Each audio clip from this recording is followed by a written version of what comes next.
વિરામ બાદ ફરી આપનું સ્વાગત છે। તો સમાચારની શરૂઆત કરીએ તો આણંદના પેટલાદ ખાતે પણ વાવાઝોડાની અસર જોવા મળી રહી છે। પેટલાદના રણછોડજી મંદિર પાસે વીજ પોલ ધરાશાયની ઘટના સામે આવી। ધર્મજ ચોકડી પાસે વૃક્ષ ધરાશાય થયું હતું તો ઘટનામાં કોઈ પણ જાનહાનિના સમાચાર સામે આવ્યા નથી। મામલતદાર પીજીવીસીએલની ટીમ ઘટનાસ્થળે પહોંચી હતી તો રાત્રિ દરમિયાન જ કામગીરી હાથ ધરવામાં આવી હતી। શહેરના કેટલાક વિસ્તારમાં વીજ પુરવઠો ખોરવાયો હતો તો મહત્વનું કહી શકાય કે આણંદના પેટલાદમાં વાવાઝોડાની અસરના કારણે શહેરના કેટલાક વિસ્તારમાં વીજ પુરવઠો ખોરવાયો હતો। મોડી રાત્રે વીજ થાંભલાનું સમારકામ પણ કરવામાં આવ્યું હતું તો વીજ પુરવઠો ફરી શરૂ કરવામાં આવ્યો છે। મહત્વનું કહી શકાય કે રાત્રિ દરમિયાન જ પીજીવીસીએલ ટીમ દ્વારા કામગીરી હાથ ધરવામાં આવી હતી। આણંદના પેટલાદમાં વાવાઝોડાની અસર દેખાઈ રહી છે તો પેટલાદના રણછોડજી મંદિર પાસે વીજ પોલ ધરાશાયની ઘટના સામે આવી। ધર્મજ ચોકડી પાસે વૃક્ષ ધરાશાયની ઘટના સામે આવી। ઘટનામાં કોઈ પણ જાનહાનિના સમાચાર સામે આવ્યા નથી। મામલતદાર પીજીવીસીએલની ટીમ પણ ઘટનાસ્થળે પહોંચી હતી અને રાત્રિ દરમિયાન જ કામગીરી હાથ ધરી દીધી હતી। મહત્વનું કહી શકાય કે મામલતદાર પીજીવીસીએલની ટીમ ઘટનાસ્થળે પહોંચી હતી અને તેમના દ્વારા કોઈ પણ તકલીફ ન પડે અને સમસ્યાનો સામનો ન કરવો પડે તે નિમિત્તે રાત્રિ દરમિયાન જ કામગીરી હાથ ધરવામાં આવી હતી। શહેરના કેટલાક વિસ્તારોમાં વીજ પુરવઠો ખોરવાયો હતો। મોડી રાત્રે વીજ થાંભલાનું સમારકામ કરવામાં આવ્યું હતું તો વીજ પુરવઠો શરૂ કરવામાં આવ્યો। પીજીવીસીએલ દ્વારા રાત્રિના સમયે જ કામગીરી હાથ ધરીને કોઈને તકલીફ ના પડે તે નિમિત્તે વીજ પુરવઠો ફરી શરૂ કરવામાં આવ્યો। તો મહત્વનું કહી શકાય કે આણંદના પેટલાદમાં વાવાઝોડાની અસર જોવા મળી રહી છે। પેટલાદમાં રણછોડજી મંદિર પાસે વીજ પોલ ધરાશાયની ઘટના સામે આવી હતી તો ધર્મજ ચોકડી પાસે વૃક્ષ ધરાશાય થયું હતું। ઘટનામાં કોઈ પણ જાનહાનિના સમાચાર સામે આવ્યા નથી તો મામલતદાર પીજીવીસીએલની ટીમ ઘટનાસ્થળે પહોંચી હતી। રાત્રિ દરમિયાન કામગીરી હાથ ધરવામાં આવી છે। શહેરના કેટલાક વિસ્તારોમાં વીજ પુરવઠો પણ ખોરવાયો છે તો મોડી રાત્રે જ વીજ થાંભલાનું સમારકામ કરવામાં આવ્યું। વીજ પુરવઠો શરૂ કરવામાં આવ્યો।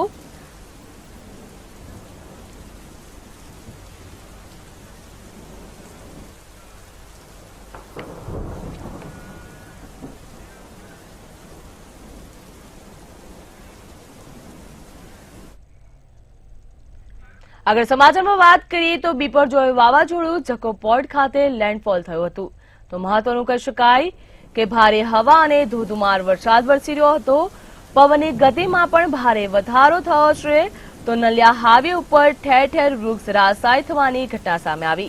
આગામી 48 કલાક અતિ ભારે વરસાદની પણ શક્યતા નોંધાઈ રહી છે તો મહત્વનું કહી શકાય કે બિપરજોય વાવાઝોડું જકોપોર્ટ પાસે લેન્ડ થયું હતું તો ભારે હવા અને ધોધમાર વરસાદ વરસ્યો હતો તો ભારે વરસાદના કારણે ત્યાં નુકસાની પણ પહોંચી છે તો મહત્વનું કહી શકાય કે પવનની ગતિમાં પણ વધારો થયો હતો। નલિયા હાઈવે ઉપર ઠેર ઠેર વૃક્ષ ધરાશાયની ઘટના સામે આવી છે। આગામી 48 કલાક અતિ ભારે વરસાદની પણ શક્યતા દેખાઈ રહી છે તો બિપરજોય વાવાઝોડું જકોપોર્ટ ઉપર લેન્ડફોલ થયું હતું।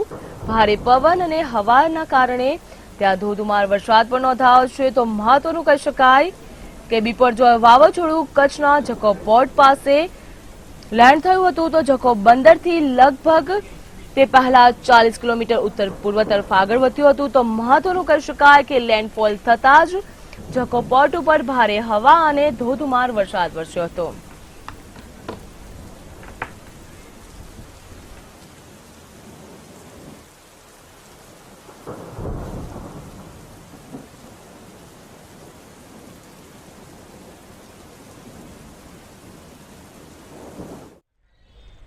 આગળ સમાચારમાં વાત કરીએ તો હાલ વાવાઝોડાની પ્રક્રિયા પાકિસ્તાન તરફ જવા આગળ વધી રહી છે તો મહત્વનું કહી શકાય કે વાવાઝોડાની આંખ પાકિસ્તાન તરફ ટચ પ્રક્રિયાનો પ્રારંભ થયો છે। સૌરાષ્ટ્ર કચ્છમાં ભારે પવન સાથે વરસાદ પડી રહ્યો છે તો મોટી સંખ્યામાં વૃક્ષો અને હોર્ડિંગ્સ ધરાશાય થયા। અનેક વીજ પોલ પડી જતા અનેક સ્થળે અંધારપટ પણ છવાયું હતું તો સીએમ આજે પીએમ સાથે સવારે સમીક્ષા પણ કરી હતી તો મહત્વનું કહી શકાય કે સીએમ ભૂપેન્દ્ર પટેલે વડાપ્રધાન નરેન્દ્ર મોદી સાથે સવારે સમીક્ષા કરી શકે છે તો હાલ સમીક્ષા બાદ સીએમ પ્રભાવિત જિલ્લાનું હવાઈ નિરીક્ષણ કરશે। સીએમ ભૂપેન્દ્ર પટેલ દ્વારા પ્રભાવિત જિલ્લાનું નિરીક્ષણ કરવામાં આવશે તો મહત્વનું કહી શકાય કે વાવાઝોડાની પાકિસ્તાન તરફ જવાની પ્રક્રિયા શરૂ થઈ છે તો વાવાઝોડાની આંખ હાલ પાકિસ્તાન તરફ ટચ થઈ રહી છે। સૌરાષ્ટ્ર અને કચ્છમાં ભારે પવન સાથે વરસાદ વરસી રહ્યો છે તો મોટી સંખ્યામાં વૃક્ષો અને હોર્ડિંગ્સ પણ ધરાશાય થયા છે। અનેક વીજ પોલ પડી જતા અનેક સ્થળે હાલ અંધારપટ પણ જોવા મળી રહ્યું છે। તો સીએમ આજે પીએમ સાથે સવારે સમીક્ષા કરી શકે છે। સમીક્ષા બાદ સીએમ ભૂપેન્દ્ર પટેલ પ્રભાવિત જિલ્લાનું નિરીક્ષણ કરશે।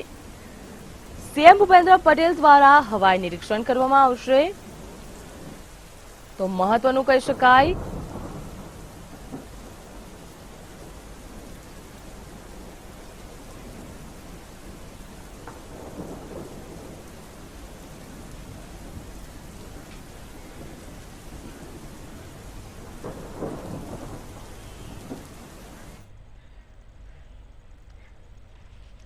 સૌરાષ્ટ્ર અને કચ્છ ઉપર બિપરજોય વાવાઝોડાની અસર જોવા મળી રહી છે તો મહત્વનું કહી શકાય કે 13 કિલોમીટર પ્રતિ કલાકની ઝડપે વાવાઝોડું આગળ વધી રહ્યું છે। બિપરજોય વાવાઝોડું ઉત્તર પૂર્વ તરફ આગળ વધ્યું। ઝકોથી લગભગ 40 કિલોમીટર ઉત્તર પૂર્વ તરફ વાવાઝોડું આગળ વધી રહ્યું છે। નલિયાથી 30 કિલોમીટર ઉત્તરે આગળ વધ્યું તો ધીમે ધીમે વાવાઝોડું નબળું પડવાની પણ સંભાવના વ્યક્ત કરવામાં આવી છે। તો મહત્વનું કહી શકાય કે સૌરાષ્ટ્ર અને કચ્છમાં વાવાઝોડાની અસર જોવા મળી રહી છે તો 13 કિલોમીટરની પ્રતિ કલાકની ઝડપે વાવાઝોડું આગળ વધી રહ્યું છે। બિપરજોય વાવાઝોડું ઉત્તર પૂર્વ તરફ આગળ વધ્યું। ઝકોથી લગભગ 40 કિલોમીટર ઉત્તર તરફ આગળ વધી રહ્યું છે તો નલિયાથી 30 કિલોમીટરની ઉત્તરે વાવાઝોડું આગળ વધ્યું। ધીમે ધીમે વાવાઝોડું નબળું પડવાની પણ સંભાવના છે।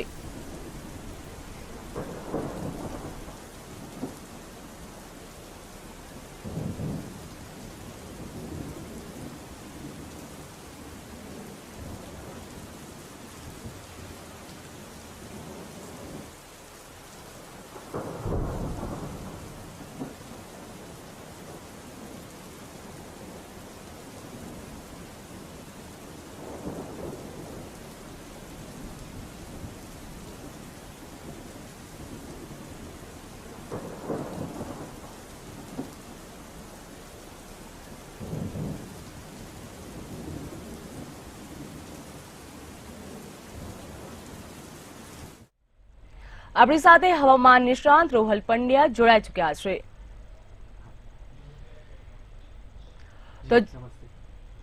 તો જી હું આપને હાલ પૂછવા માંગીશ કે બિપરજોય વાવાઝોડાની હાલની સ્થિતિ કઈ છે।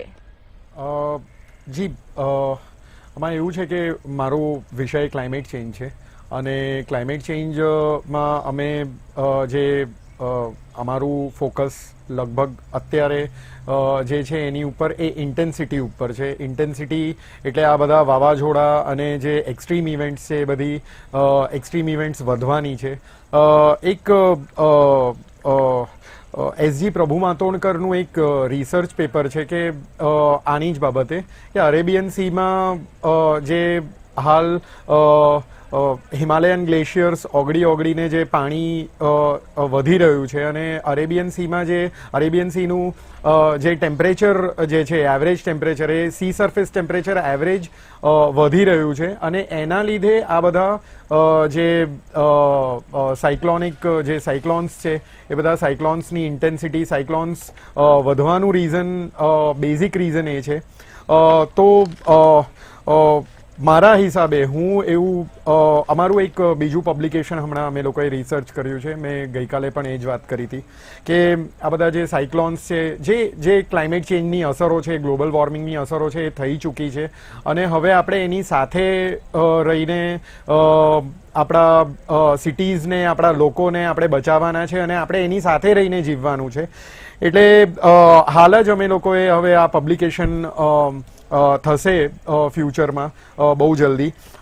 એટલે ગઈકાલે જ મેં એની વાત કરી હતી કે જો સાયક્લોન્સ અને જે આપણા અર્બન ફ્લડિંગની સમસ્યા જો વધે તો આપણા તરફથી શું સ્ટેપ્સ રહેવા જોઈએ। આપણે એઝ અ ગવર્મેન્ટ પીપલ જો લોકો સમજદાર નહીં થાય તો પછી કેઝ્યુઅલ્ટીઝ થશે। અને કેઝ્યુઅલ્ટીઝને તમે દર વખતે લોકોનું સ્થળાંતર કરવું એ પોસિબલ નથી, અથવા સ્થળાંતર તમે દર વખતે કરશો અને તમારા ઇન્ફ્રાસ્ટ્રક્ચરને જે નુકસાન થશે ઓર તમારા જે નેચરલ ઇન્ફ્રાસ્ટ્રક્ચરને નુકસાન થાય એની ભરપાઈ તમે કેવી રીતે કરશો. એટલે મારી પાસે કેટલાક પોઈન્ટ્સ છે જે હું તમારી સાથે ડિસ્કસ કરવા માંગીશ. એક તો એ છે કે આપણે ત્યાં બહુ જ બધી ઓર્ગેનાઇઝેશન્સ છે જેને આપણે ફંડિંગ કરીએ છીએ એન્વાયરમેન્ટના નામ ઉપર, ક્લાઇમેટ ચેન્જના નામ ઉપર આપણે ફંડિંગ કરીએ છીએ. આ બધી ઓર્ગેનાઇઝેશન્સ ફક્ત ને ફક્ત રિસર્ચ ના નામ ઉપર ફંડિંગ લે છે અને જેનું ગ્રાઉન્ડ ઉપર કોઈ જેની ઇમ્પેક્ટ દેખાતી નથી. અત્યારે હવે આ જે બિપરજોય વાવાઝોડું છે, મને ખબર નથી કેટલી ઇમ્પેક્ટ થઈ હશે ચેરના જંગલો ઉપર, મેંગ્રુવ્સ ઉપર. જે સિરક્રીકના મેંગ્રુવ્સ છે, ગલ્ફ ઓફ કચ્છના જે મેંગ્રુવ્સ છે એની ઉપર આની શું અસર થઈ હશે, અથવા જે અંડાબેગ છે જ્યાં ફ્લેમિંગો સિટી જેને કહેવાય છે, એ ફ્લેમિંગો સિટીને કેટલી અસર થઈ હશે એ ખબર નથી. તો આપણે ત્યાં ગીર ફાઉન્ડેશન છે, એક ઓર્ગેનાઇઝેશન છે સરકારની. બીજી ગાઈડ છે Gujarat institute of desert ecology, જે કચ્છમાં કામ કરે છે. ક્લાઇમેટ ચેન્જ ડિપાર્ટમેન્ટ બહુ શાંત છે, ખબર નહીં આની ઉપર એ લોકો શું કરી રહ્યા છે ઓર એમનું શું સ્ટેન્ડ છે. એ આટલું બધું ફંડિંગ લે છે આ બધી ઓર્ગેનાઇઝેશન્સ. અને આ જીઈસી છે, ગુજરાત ઇકોલોજી કમિશન છે, એ લોકો ફંડિંગ લઈને એમનું ઇમ્પ્લિમેન્ટેશન પ્રોજેક્ટ્સ હવે મારા હિસાબથી બિપરજોય વાવાઝોડા પછી રિસર્ચ ફંડિંગ એ લોકોને બંધ કરી દેવું જોઈએ અને આ બધા જે મેંગ્રુવ્સને નુકસાન થયું હશે એનું ઇમ્પેક્ટ એનાલિસિસ કરીને તરત સીધું રીજનરેશનની પ્રક્રિયા થવી જોઈએ, નંબર 1. બીજું, રેઝિલિયન્ટ સિટીઝ. આ તો નેચરલ જે ઇમ્પેક્ટ્સની વાત થઈ એની વાત કરી મેં. બીજું સૌથી ઇમ્પોર્ટન્ટ પોઈન્ટ છે કે આપણે રેઝિલિયન્ટ સિટીઝ બનાવવા ઉપર કામ કરવું પડશે.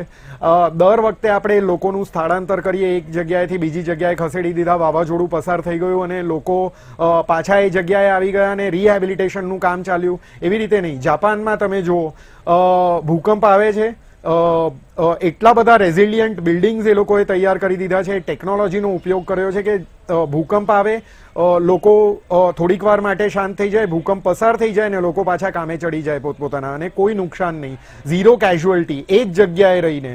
તો આવા રેઝિલિયન્ટ સિટીઝ આપણે બનાવવા પડશે મારા હિસાબે. અને એના માટે આપણે સિંગલ કોન્ટ્રાક્ટર પોલિસી તરફ જવું પડશે. સિંગલ કોન્ટ્રાક્ટર પોલિસી એટલે મેં ગઈકાલે વાત કરી, ધોલેરા સિટીને લાર્સન એન્ડ ટ્યુબ્રો બનાવી રહ્યું છે. આપણે ત્યાં સિટીઝ હજુ પણ આપણે એવી પ્રોફેશનલ ઓર્ગેનાઇઝેશન્સની કન્સલ્ટન્સી નથી લઈ રહ્યા અને બિલકુલ કોન્ટ્રાક્ટર્સના ભરોસે આપણે આપણા આખા ને આખા સિટીઝને ડેવલપ કરી રહ્યા છે. ટિયર 2 અને ટિયર 3 ટાઉન્સની તો વાત જ જવા દો. ત્યાં તો ઇન્ફ્રાસ્ટ્રક્ચરની શું સ્થિતિ છે ઓર ઇન્ફ્રાસ્ટ્રક્ચર કેવું બને છે ખબર નથી. આપણે હમણાં જ જોયું, એક પુલ ધરાશાયી થઈ ગયો, જે હમણાં હજુ તો 2 વર્ષ પણ નથી થયા એને બને. એક અમદાવાદના પુલની ઘટના છે. તો આવું ઇન્ફ્રાસ્ટ્રક્ચર બનાવીને કોઈ મતલબ નથી. જે વેસ્ટ છે બિલકુલ એવું રેઝિલિયન્ટ ઇન્ફ્રાસ્ટ્રક્ચર બનાવવું પડશે કે કોઈ પણ વાવાઝોડું આવે, ફ્લડિંગ થાય. પહેલી તો વાત, ફ્લડિંગ પણ થવું ના જોઈએ. પ્રોએક્ટિવ અપ્રોચ હોવો જોઈએ, પોલિસી એવી ઘડવી જોઈએ કે જેના લીધે જો ફ્લડિંગ જ ના થવું જોઈએ, પાણી સીધું ઉતરી જવું જોઈએ, કોઈ ફ્લેશ ફ્લડ્સ ના થવા જોઈએ.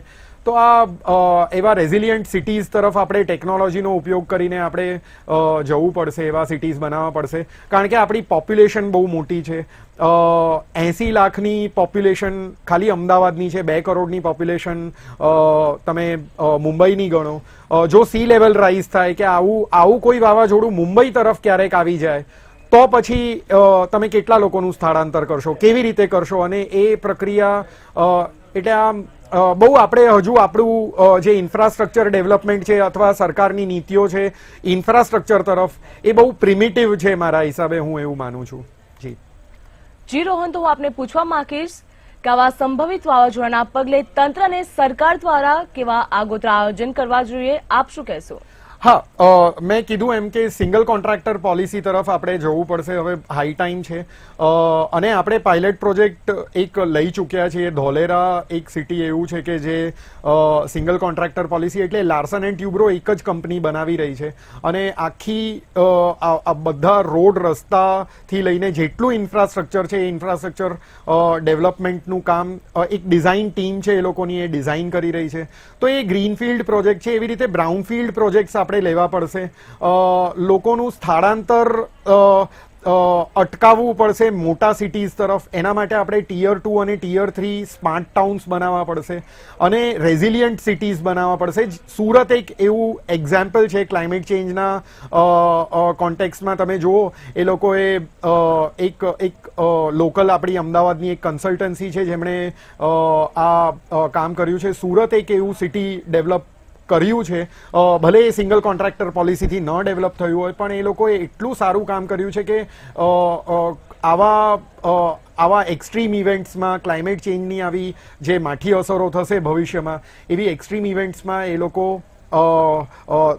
એને આરામથી પચાવી લેશે. એ બહુ લોકોની કેઝ્યુઅલ્ટીઝ નહીં થાય એવું સિટી ડેવલપ થયું છે. તો એવા સ્માર્ટ સિટીઝ ડેવલપ કરવા પડશે જેનું ઇન્ફ્રાસ્ટ્રક્ચર બહુ સ્માર્ટ હોય અને સિંગલ કોન્ટ્રાક્ટર પોલિસીથી જવું પડશે. ટાટા કંપની છે ઓર બીજી આઈઆરબી ઇન્ફ્રાસ્ટ્રક્ચર છે ઓર મોટી જાયન્ટ્સ જે કંપની છે એ લોકોના હાથમાં આખા સિટીઝ આપવા પડશે, કારણ કે બહુ જ મોટી આપણા સિટીઝ ઓવર પોપ્યુલેટેડ થઈ ગયા છે અને એને બિલકુલ નાના કોન્ટ્રાક્ટર્સના ભરોસે આપણે ન મૂકી શકાય. એના ઇન્ફ્રાસ્ટ્રક્ચરને નાના કોન્ટ્રાક્ટર્સના ભરોસે ન મૂકી શકાય. મેં કીધું એમ કે હમણાં જે પુલ ધરાશાયી થયો, લોકો આટલા એક્સપાયર થઈ ગયા સૌરાષ્ટ્રમાં, એવા પુલની દુર્ઘટનાઓ ન થાય એના માટેની તૈયારીઓ હવે પ્રોફેશનલી આખા સિટીઝ મેનેજ થાય એવું કંઈક આપણે કરવું પડશે. હા, હું તમને એક બે પોઈન્ટ્સ બીજા ઉમેરીશ. અમે જે હમણાં રિસર્ચ કર્યું છે કે ભવિષ્યના સિટીઝ જે અત્યારે ભવિષ્ય એવું દેખાય છે કે ગુજરાતના સિટીઝમાં પણ અર્બન ફ્લડિંગનું ઇશ્યુ બહુ મોટો રહેશે અને જે રીતે અત્યારે ચેન્નાઈ ભોગવી રહ્યું છે. ચેન્નાઈમાં દર વર્ષે એક ફ્લડ આવે છે. દર વર્ષે જે અર્બન ફ્લડિંગની સમસ્યા થાય છે, વોટર લોગિંગની સમસ્યા થાય છે, બહુ જ ઇન્ફ્રાસ્ટ્રક્ચરને બહુ નુકસાન પહોંચે છે, એમની માલ મિલકતને નુકસાન પહોંચે છે. તો એ ન થાય એના માટેની તૈયારીઓ હવે આપણે તંત્રએ કરવી પડશે. જી રોહન, તો આવી સ્થિતિમાં લોકોએ કેવી તકેદારીના પગલાં લેવા જોઈએ અને કેવી સાવચેતી રાખવી જોઈએ? હા, હું તંત્ર ઉપર જ આ બધા પોલિસી ઇશ્યુઝ છે એટલે હું પોલિસી જ ઉપર જ વાત કરીશ કે સપોઝ આ જે વાવાઝોડું આવ્યું તો તંત્રએ પહેલેથી જ હોર્ડિંગ્સ, ઇલીગલ હોર્ડિંગ્સ જે છે એ ઇલીગલ હોર્ડિંગ્સની એક પોલિસી હોવી જોઈએ કે ઇલીગલ હોર્ડિંગ્સ ને પહેલેથી જ તમે એને કોઈ મૂકે એવી જ સ્થિતિ ન થવી જોઈએ. એ ઇલીગલ હોર્ડિંગ્સ કાઢી નાખવા પડે. જે ટ્રી ટ્રીમિંગની જે પ્રોસેસ છે એ ટ્રી ટ્રીમિંગની પ્રોસેસ બહુ ઇમ્પોર્ટન્ટ છે. તમે જો વૃક્ષોને ટ્રીમિંગની પ્રક્રિયા જે છે એ પ્રક્રિયા વરસાદના પહેલાં ન થાય તો પછી દર વર્ષે ઝાડ પડવાની પ્રક્રિયા થવાની છે. એટલે ટ્રી ટ્રીમિંગની પ્રોસેસ એન્વાયરમેન્ટલિસ્ટોએ જ ઉપાડવી પડશે કે ઝાડ વાવવા જેટલા જરૂરી છે એટલા જ એને ટ્રીમ કરવા જરૂરી છે, નહીં તો પછી તમારે નુકસાન પહોંચશે, તમારા માલ મિલકતને નુકસાન પહોંચે, તમારા જે રોડ રસ્તા બ્લોક થઈ જાય, જે જીવનને એક વાવાઝોડું પસાર થાય એના પછી જીવન બેક ઓન ટ્રેક જે આવવું જોઈએ એ બેક ઓન ટ્રેક આવવામાં વાર થાય. તો આ બધું પોલિસી ઇશ્યુઝ છે અને ગવર્મેન્ટે જ આની ઉપર પહેલેથી એવી રીતે કામ કરવું પડે કે આ બધું વાવાઝોડું આવ્યું, વાવાઝોડું પસાર થયું અને લોકો કામ ઉપર તરત ચડી ગયા. તમે એમને એક જગ્યાએથી બીજી જગ્યાએ લઈ ગયા. ઇન્ફ્રાસ્ટ્રક્ચર તમે જુઓ, હજુ સુધી આવા ટીયર 2 અને ટીયર 3 ટાઉન્સની અંદર કોઈ પોલિસી એવી નથી કે જે સ્લમ રીડેવલપમેન્ટ પોલિસી, તમે જુઓ અમદાવાદની અંદર તમને દેખાશે કે સ્લમ રીડેવલપમેન્ટ પોલિસી ઉપર કામ થઈ રહ્યું છે, પણ સ્લમ રીડેવલપમેન્ટ પોલિસી ઉપર આવા ટિયર 2 ટિયર 3 ટાઉન્સની અંદર નથી થઈ રહ્યું છે. કોસ્ટલ બેલ્ટની અંદર જે સિટીઝ છે, ટાઉન્સ છે, એની અંદર હજુ સુધી કોઈ કામ નથી થયું. એટલે આવા તંત્રએ આવું કામ કરવું પડશે જેથી કરીને કેઝ્યુઅલ્ટીઝ ના થાય અને જલ્દીથી જે જીવન છે નોર્મલ જીવન ટ્રેક ઉપર આવે. જી, હાલ સરકાર કાર્યરત જ છે, પણ આપના મંતવ્યે સરકારે બીજા કયા પગલાં લેવા જોઈએ જેમાંથી આવું ન થાય અને લોકોને વધુ તકલીફનો સામનો ન કરવો પડે? હા, હું એક નાના મારા જે અમે લોકોએ હમણાં જે રિસર્ચ પબ્લિકેશન કર્યું એમાં જે નાના પોઈન્ટ્સ છે હું તમને તમારી સાથે ડિસ્કસ કરવા માંગીશ. એક તો અર્બન ફ્લડિંગમાં અને સાયક્લોનમાં બે વસ્તુ થતી હોય છે. એક તો હવા બહુ જોરથી ચાલે અને વરસાદની ઇન્ટેન્સિટી એકદમ વધી જાય, એટલે વરસાદ બહુ એક સાથે થઈ જાય. આ બે પ્રક્રિયા થાય તો પાણી ભરાવાની સમસ્યા, ઝાડ પડવાની સમસ્યા અને હોર્ડિંગ્સ જે છે અથવા જે તમારી સોલર પેનલ્સ છે એ ઉડવાની સમસ્યા થાય. એટલે સોલર પેનલ્સ એક ત્યાં પોતાની જગ્યાએથી નીકળી જાય અને પછી હવાની સાથે હવાનું દબાણ જ, પ્રેશર જ એટલું બધું હોય કે હોર્ડિંગ્સ કંટ્રોલમાં ના રહે અને લોકોને વાગે અથવા કેઝ્યુઅલ્ટીઝ થાય એના લીધે. તો આમાં પાણી જે ભરાવાની સમસ્યા છે, અમે લોકોએ જે અત્યારે પબ્લિકેશન અમે જેમાં જઈ રહ્યા છીએ, તો હું એવું કહીશ કે પહેલી તો વાત, અને એના જજમેન્ટ્સ પણ છે બધા જુદા જુદા, હું એવું કહીશ કે રોડ રીસર્ફેસિંગની જે પોલિસી છે એને બેન કરવી પડશે. તમે રોડ ઉપર રોડના થર ચડાવતા જાઓ અને તમારે જો મેં ગઈકાલે પણ વાત કરી હતી કે 2009માં અમદાવાદ મ્યુનિસિપલ કોર્પોરેશને ગટરના ઢાંકણા શોધવા માટે મેટલ ડિટેક્ટર્સ ખરીદ્યા હતા. એટલે આપણી પાસે કોઈ ફ્લડ પોલિસી જ નથી. ફ્લડ થાય, વરસાદ આવે કે સાયક્લોન થાય તો કોઈ પોલિસી જ નથી. આપણે રિએક્ટિવ મિકેનિઝમ છે, આપણે ત્યાં રિએક્શન આપીએ છીએ. વાવાઝોડું આવ્યું એટલે આપણે સ્થળાંતર કરી દઈશું, પણ આપણી પાસે કોઈ મિકેનિઝમ નથી કે પાણી તરત ઉતરી જાય. આપણે ગટરના ઢાંકણા શોધવા માટે મેટલ ડિટેક્ટર્સ ખરીદ્યા, તો એ ન થવું જોઈએ. આપણી પાસે મેપ્સ હોવા જોઈએ, તમારી પાસે ગટરના ઢાંકણાના મેપ હોવા જોઈએ. એટલે તમારી જે સ્ટોર્મ વોટર ડ્રેનેજ લાઇન છે, તમારી જે ગટર લાઇન્સ છે, એના ડ્રેનેજના મેપ્સ હોવા જોઈએ. હું તમને એક બહુ મજેદાર વાત કરીશ. પેરિસમાં સીવર મ્યુઝિયમ બન્યું છે.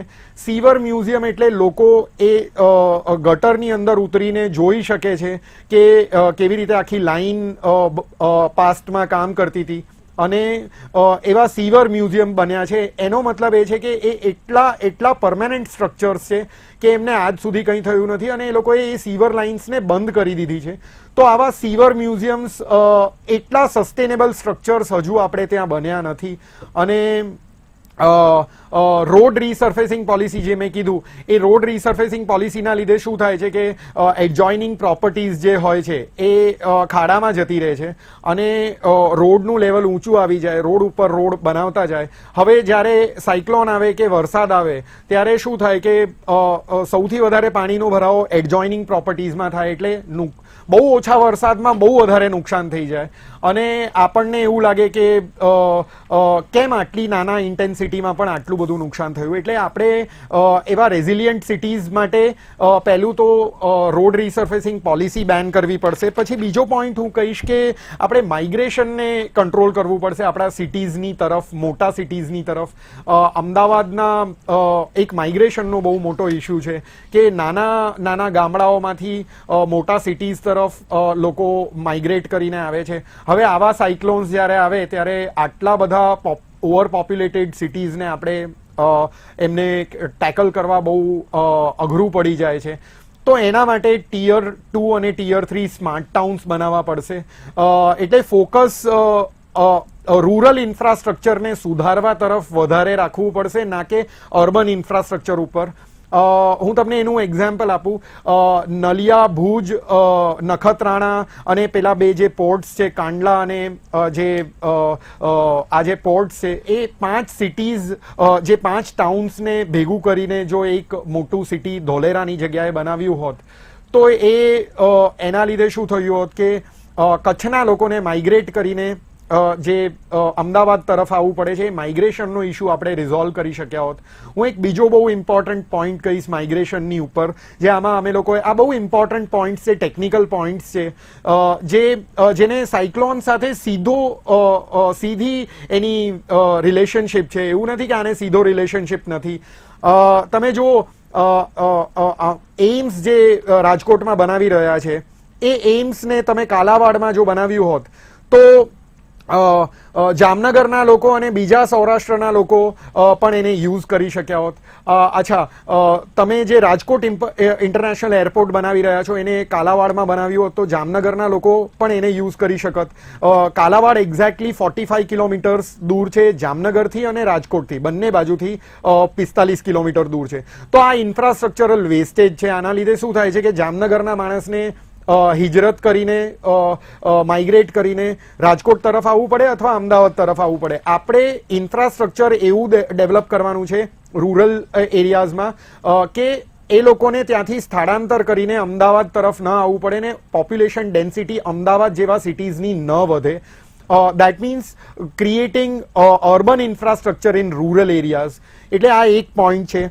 બીજો, મલ્ટી કોન્ટ્રાક્ટર પોલિસી જે આપણી છે કે એક રોડ બને છે એનું સીવરનું કામ એક કોન્ટ્રાક્ટરને આપવામાં આવે છે, રોડનું કામ એક બીજા કોન્ટ્રાક્ટરને આપવામાં આવે છે, રીસર્ફેસિંગનું કામ એક ત્રીજા કોન્ટ્રાક્ટરને આપવામાં આવે છે, એનું ફૂટપાથનું કામ એક ચોથો જ કોન્ટ્રાક્ટર કરે. તો આના લીધે શું થાય છે કે જે કોર્ડિનેશન જે હોવું જોઈએ એ કોર્ડિનેશન નથી થતું ને ઇન્ફ્રાસ્ટ્રક્ચર, પુઅર ઇન્ફ્રાસ્ટ્રક્ચર તરફ આપણે જતા રહીએ છીએ. એટલે તમને જ્યારે સાયક્લોન આવે ઓર ફ્લડિંગ થાય ત્યારે તમને એવું દેખાય કે એની ઇમ્પેક્ટ બહુ વધારે થઈ ગઈ છે. જો કે આવા સાયક્લોન્સને અમેરિકામાં એવું નથી કે અમેરિકામાં સાયક્લોન્સ નથી હિટ થતા, થાય છે. કેટરીના જેવા, લેલા જેવા સાયક્લોન્સ ત્યાં પણ હિટ થાય છે અને લોકો તરત જ ત્યાંનું જીવન ટ્રેક ઉપર આવી જાય છે.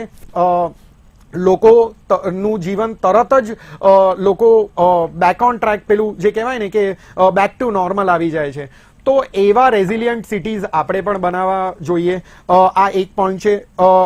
આપણે ત્યાં હજુ સુધી હું એક પોઈન્ટ બીજો ઉમેરીશ કે જે સોલિડ વેસ્ટ મેનેજમેન્ટનું જે કામ છે એ સોલિડ વેસ્ટ મેનેજમેન્ટનું ઇમ્પ્રોપર કામ થાય છે. એટલે આવા સાયક્લોન્સમાં શું થાય કે પાણી, જે વરસાદ આવે અને એ પાણી જે ઉતરવાનું કામ છે, જે ઉતરી જવું જોઈએ ફટાફટ, એ ઉતરતું એટલા માટે નથી કેમ કે ઇમ્પ્રોપર સોલિડ વેસ્ટ મેનેજમેન્ટ છે. આપણે ત્યાં સીવર લાઇન્સ તરત જ જામ થઈ જાય છે તો પાણી જે ઉતરવાની પ્રક્રિયા છે એ પાણી ઉતરતું નથી. એટલે આપણે ત્યાં સોલિડ વેસ્ટ મેનેજમેન્ટ ની પ્રક્રિયા, જે મેનેજમેન્ટ છે એ સારું નથી. કંપનીઝને, સારી પ્રોફેશનલ કંપનીઝને સોલિડ વેસ્ટ મેનેજમેન્ટનું કામ આપવું જોઈએ. હા, એક પોઈન્ટ બીજો છે, મેં ગઈકાલે પણ આની ઉપર વાત કરી હતી, કમ્પાઉન્ડ વોલ ઇફેક્ટ છે. સરકારે કમ્પાઉન્ડ વોલ્સ ન બનાવવા માટે ઇન્સેન્ટિવાઇઝ કરવા પડશે. સરકાર લોકોને ઇન્સેન્ટિવાઇઝ કરવા પડશે કારણ કે સોરી જી હાલ સમય છે વિરામનો. આપ જોતા રહો મંતવ્ય ન્યૂઝ.